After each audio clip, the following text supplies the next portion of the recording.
ജപമാല കണ്ട് തിരിച്ചു നടന്ന കൊലയാൾ. 1970-കളിൽ അമേരിക്കയിൽ ഭീകരാന്തരീക്ഷം സൃഷ്ടിച്ചിരുന്ന ഒരു സീരിയൽ കൊലയാളിയായിരുന്നു തിയോഡോർ റോബർട്ട് ബണ്ടി എന്ന ടെഡ് ബണ്ടി.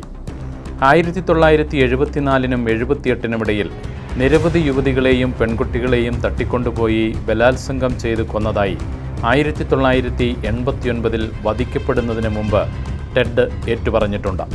ഈ ടെഡുമായി ബന്ധപ്പെട്ട ജപമാലയുടെ ഒരു അത്ഭുത കഥയാണിത്. 1978 ജനുവരി 15 രാത്രിയിൽ അമേരിക്കയിലെ ഫ്ലോറിഡയിലുള്ള സ്റ്റേറ്റ് യൂണിവേഴ്സിറ്റിയിലെ ചി ഒമേഗ സോറിറ്റി ഹോസ്റ്റലിൽ ടെഡ് ബണ്ടി അതിക്രമിച്ചു കടന്നു. വെളുപ്പിന് 3 മണിക്ക് 2 പെൺകുട്ടികളെ ക്രൂരമായി കൊലപ്പെടുത്തിയ ശേഷം അടുത്ത മുറിയിലെ ആളുകളെ കൊല്ലാനായി ഇറങ്ങി. കയ്യിലുള്ള ബാറ്റുമായി പെൺകുട്ടിയുടെ അടുത്തേക്ക് പാഞ്ഞെടുത്തുവെങ്കിലും പെൺകുട്ടിയുടെ കയ്യിൽ തൂങ്ങിക്കിടന്ന ജപമാല കണ്ട് ബാറ്റ് താഴെയിട്ട് ഒരു പൂച്ചക്കുട്ടിയെപ്പോൽ ടെഡ് ബണ്ടി അവിടുന്ന് ഇറങ്ങിപ്പോയി.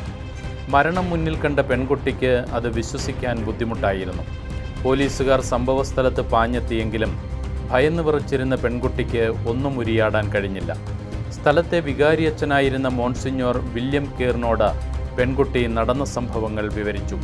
യൂണിവേഴ്സിറ്റി പഠനത്തിനായി പുറപ്പെടുമ്പോൾ പെൺകുട്ടിയോട് ഒരു കാര്യം മാത്രമേ അവളുടെ വല്യമ്മ ആവശ്യപ്പെട്ടിരുന്നുള്ളൂ: എല്ലാ ദിവസവും രാത്രി ഉറങ്ങുന്നതിന് മുൻപ് ജപമാല ചൊല്ലി പ്രാർത്ഥിക്കുക. അവൾ എല്ലാ ദിവസവും ഈ വാഗ്ദാനം പാലിച്ചു പോന്നു. ആ രാത്രിയിൽ ജപമാല പ്രാർത്ഥന ചൊല്ലുന്നതിനിടയിൽ അവൾ ഉറങ്ങിപ്പോയി. ബണ്ടി മുറിയിൽ അതിക്രമിച്ചു കിടന്നപ്പോൾ പെൺകുട്ടിയുടെ കയ്യിൽ ജപമാല തൂങ്ങിക്കിടക്കുന്നത് കണ്ടാണ് ഇറങ്ങിപ്പോയത്. വർഷങ്ങൾ കടന്നുപോയി. വധശിക്ഷ കാത്ത് ജയിലിൽ കിടന്ന ടെഡ് ബണ്ടി ആത്മീയ ഉപദേശത്തിനായി ജയിൽ അധികൃതരോട് ഒരു വൈദികനെ ആവശ്യപ്പെട്ടു. അത്ഭുതമെന്ന് പറയട്ടെ, ജയിലിൽ ബണ്ടിയോട് സംസാരിക്കാൻ അന്ന് വന്ന വൈദികൻ മോൺസിഞ്ഞോർ വില്യം കെയർ തന്നെയായിരുന്നു. സംസാരത്തിനിടയിൽ ഫ്ലോറിഡയിലെ സോറിറ്റി ഹൗസിൽ നടന്ന സംഭവം ബണ്ടി വിവരിച്ചു. കൊല്ലുക എന്ന ഒറ്റ ഉദ്ദേശവുമായാണ് അന്ന് രാത്രി പെൺകുട്ടിയുടെ മുറിയിൽ പ്രവേശിച്ചത്. പക്ഷേ ആ മുറിയിൽ കാൽവച്ചതേ ഒരു അജ്ഞാത ശക്തി എന്നെ പിറകോട്ട് വലിച്ചു.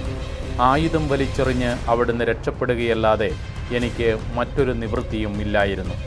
ജപമാല പ്രാർത്ഥന പതിവായി ചൊല്ലിയിരുന്ന ആ പെൺകുട്ടിയെ അന്ന് മരണത്തിൽ നിന്നും രക്ഷിച്ചത് പരിശുദ്ധ കന്യകാമറിയമാണ്. ജപമാല പ്രാർത്ഥന അനുദിനം ചൊല്ലുന്ന കുടുംബങ്ങൾക്ക് പരിശുദ്ധ അമ്മയുടെ പ്രത്യേക സംരക്ഷണമുണ്ടായിരിക്കും. ജപമാല പ്രാർത്ഥന ചൊല്ലുന്നതിൽ നിങ്ങൾ ഉദാസീനരാണോ എങ്കിൽ ജപമാല കയ്യിലെടുക്കൂ. ദൈവികമായ സംരക്ഷണം നിങ്ങൾ അനുഭവിക്കും. ജപമാലയ്ക്ക് വിശുദ്ധ പാദ്രെ പിയോ 2 വിശേഷണങ്ങൾ നൽകിയിട്ടുണ്ട്. ഒറ്റച്ചരടിലെ സുവിശേഷം, എല്ലാ പോരാട്ടങ്ങളിലും വിജയം സമ്മാനിക്കുന്ന ആയുധം. ദൈവമാതാവിന് പ്രത്യേകം സമർപ്പിക്കപ്പെട്ട ഈ മെയ് മാസത്തിൽ ജപമാല കൈകളിലേന്തി സംരക്ഷണ കവചം നമുക്കും തീർക്കാം.